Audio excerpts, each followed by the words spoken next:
Last video, we talked about installing Flutter and setting everything up. So now we are ready to install Android Studio.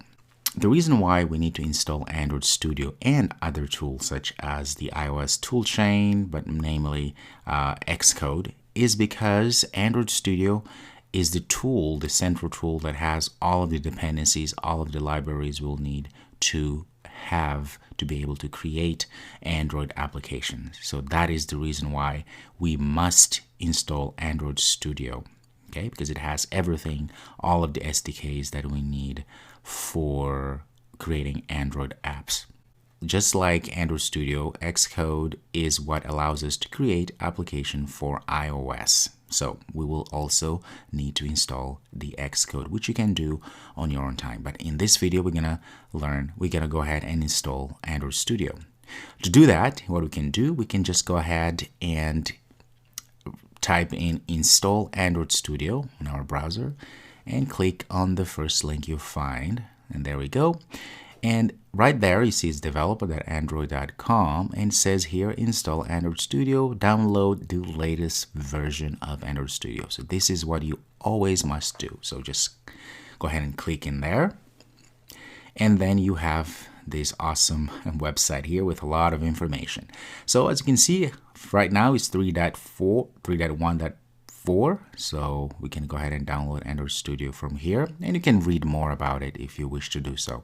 What we're interested in right now is to go down here and click download Android Studio. So we're going to click there. And of course, we have to accept certain terms and conditions in order for us to download. Easily just check that and click download.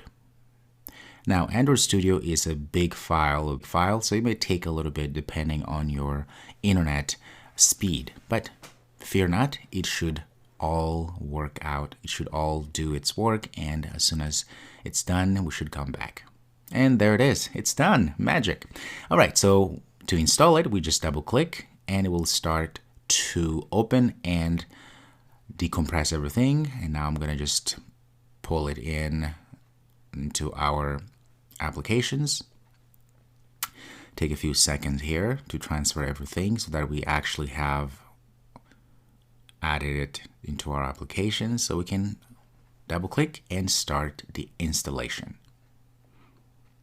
And this one is 3.1, as I said before, that is the version, but maybe by the time you are indeed downloading this or watching this video, it may be a later version. So it doesn't matter as long as it is the latest version. So double click on Android Studio, and then here you will just go ahead and just say open. I know it says abrir, it's in Portuguese, but it should say open on your machine, no problem. And once you do that, it will go ahead and, oh, let me close that down. And there we go. We have this complete installation. So in this case, I will just go do not import settings because this is the first time that I am installing this. Okay, that's just the easiest way to do. Okay. You could have done the custom location if you wanted, but I'll just go stick with do not import settings. Click OK. And it will start updating, installing our Android Studio for us. It'll take a few seconds, and there we go. Not even a second. All right, so it says welcome back and all the stuff. So we're gonna say next. Option here to either install a standard or custom, right? So we're gonna keep it custom. I'm gonna say next. And here it gives you the option of either have default or the dark color. So dark color is really good to your eyes because it's a kind of a dark theme, but you choose what you want. Okay, I like the dark color always because they say it's good for your eyes. So I'm going to use that one. I'm going to say next. And now here is very important. What we're going to do, we're going to tick this Android virtual device. So this will just help us to also download all of the dependencies that are needed for when we create our virtual devices that we're going to use to emulate our application. So I would really encourage you to do so. So take the Android virtual device and also take the API 28. Okay. So that's totally fine. It says here an existing Android Studio SDK was detected. In my case, you may not have that. And that's totally fine if you see that, but I'm assuming you won't have that. So that's fine, don't worry about it. The reason why I see this is because I have installed previously. In this case, it's just saying that it will download the missing or outdated SDK component, so it won't hurt anything really. So no problem. I'm just gonna go ahead and say next. And here we have the option to add more juice or RAM for our emulators. So depending on how big of RAM you have on your computer, I like to at least give it a little bit more than the recommended. That way it's faster, the emulators run faster and so forth. So I'm gonna go a little bit over 4 megabytes. You choose what's good for you. And then I'm just gonna say next. And there we go, just a little summary of everything, what needs to be done. I'm going to say finish, and it's going to go ahead and download everything. Now remember, this may take a little longer for you, because remember, for me, I already had SDK. What it's going to do, just going to go and update the things that I already have, right? Now, if this is your first time, obviously it will take longer, and that's fine. And it may ask you to put your password for your computer there. Just put it in and say okay. It will keep doing its installations. After a little bit, look at that, everything should have gone smoothly. Okay, a bunch of things have been installed and parsed. Just hit finish and voila, now we can start our Android Studio. So there is different things here. You can start a new Android Studio project and so forth, but what we are going to do here is we're going to go to configure, and we are going to hit the plugins, because we will need to actually add the Flutter and Dart plugins into Android Studio for this to work. Okay. Also knowing that we are not going to use Android Studio to create our Flutter apps, but I'm going to add it anyway. That way you have an option. So click there, and now we'll go down here to browse repositories.